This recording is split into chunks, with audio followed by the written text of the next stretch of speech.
پچھلی ویڈیو کا دوسرا حصہ پیش کیا جاتا ہے۔ السلام علیکم۔ تو یہ انسان کے بس میں نہیں ہے، اس پہ اللہ کے ہاں کوئی گرفت نہ ہوگی۔ خواتین نہایت خوش دلی کے ساتھ اپنے شوہر کی اطاعت کیجیے، اس اطاعت میں مسرت اور سکون محسوس کیجیے، اس لیے یہ کہ اللہ کا حکم ہے، اور جو بندی اللہ کے حکم کی تعمیل کرتی ہے وہ اپنے اللہ کو خوش کرتی ہیں۔ قرآن میں ہے، نیک بیویاں شوہر کی اطاعت کرنے والی ہوتی ہیں۔ نبی کریم صلی اللہ علیہ وسلم کا ارشاد ہے، کوئی عورت شوہر کی اجازت کے بغیر نفل روزہ نہ رکھے۔ شوہر کی اطاعت اور فرمانبرداری کی اہمیت واضح کرتے ہوئے نبی کریم صلی اللہ علیہ وسلم نے عورت کو تنبیہ کی ہے کہ دو قسم کے آدمی وہ ہیں جن کی نمازیں ان کے سروں سے اونچی نہیں اٹھتیں، اس غلام کی نماز جو اپنے آقا سے فرار ہو جائے اور جب تک لوٹ نہ آئے، اور اس عورت کی نماز جو شوہر کی نافرمانی کرے جب تک کہ شوہر کی نافرمانی سے باز نہ آ جائے۔ اپنی آبرو اور عصمت کی حفاظت کا اہتمام کیجیے، ان تمام باتوں اور کاموں سے بھی دور رہیے جن سے دامن عصمت پہ دھبا لگنے کا اندیشہ ہو۔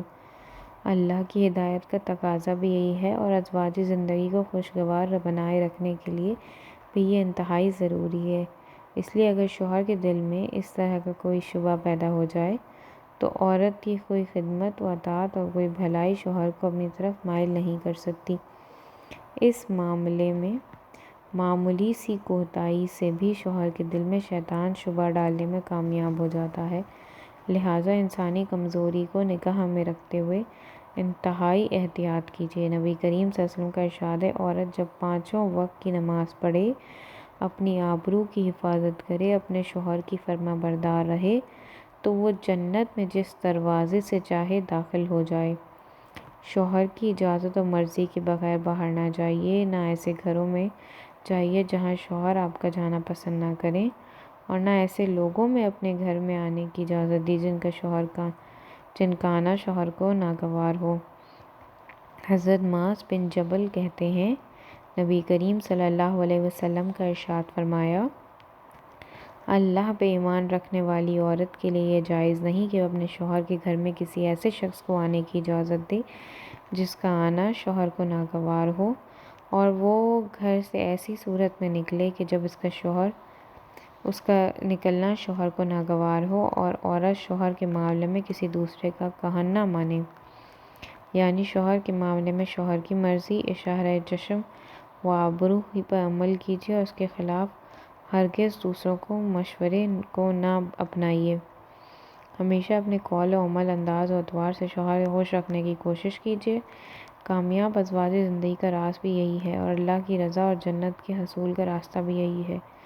نبی کریم صلی اللہ علیہ وسلم کا ارشاد ہے، جس عورت نے بھی اس حالت میں انتقال کیا کہ اس کا شوہر اس سے راضی اور خوش تھا تو وہ جنت میں داخل ہوگی۔ نبی کریم صلی اللہ علیہ وسلم نے یہ بھی ارشاد فرمایا، جب کوئی آدمی اپنی بیوی کو جنسی ضرورت کے لیے بلائے اور وہ نہ آئے، اور اس بنا پہ شوہر رات بھر اس سے خفا رہے، تو ایسی عورت پہ صبح تک فرشتے لعنت کرتے رہتے ہیں۔ اپنے شوہر سے محبت کیجیے، اس کی رفقت کی قدر کیجیے، یہ زندگی کی زینت کا سہارا اور راہ حیات کا عظیم معین و مددگار ہے۔ اللہ کی اس عظیم نعمت پہ اللہ کا شکر بھی ادا کیجیے، اس نعمت کی بھی دل و جان سے قدر کیجیے۔ نبی کریم صلی اللہ علیہ وسلم نے ایک موقع پہ فرمایا، نکاح سے بہتر کوئی چیز تو محبت کرنے والوں کے لیے نہیں پائی گئی۔ حضرت صفیہ کو نبی کریم صلی اللہ علیہ وسلم سے انتہائی محبت تھی، چنانچہ جب آپ صلی اللہ علیہ وسلم بیمار ہوئے تو وہ انتہائی حسرت کے ساتھ بولیں، کاش آپ صلی اللہ علیہ وسلم کی بجائے میں بیمار ہوتی۔ نبی کریم صلی اللہ علیہ وسلم کی دوسری بیویوں نے اس اظہار محبت پہ تعجب سے ان کی طرف دیکھا تو نبی کریم صلی اللہ علیہ وسلم نے فرمایا، دکھاوا نہیں ہے بلکہ سچ کہہ رہی ہیں۔ شوہر کا احسان مانیے، اس کے شکر گزار رہیے۔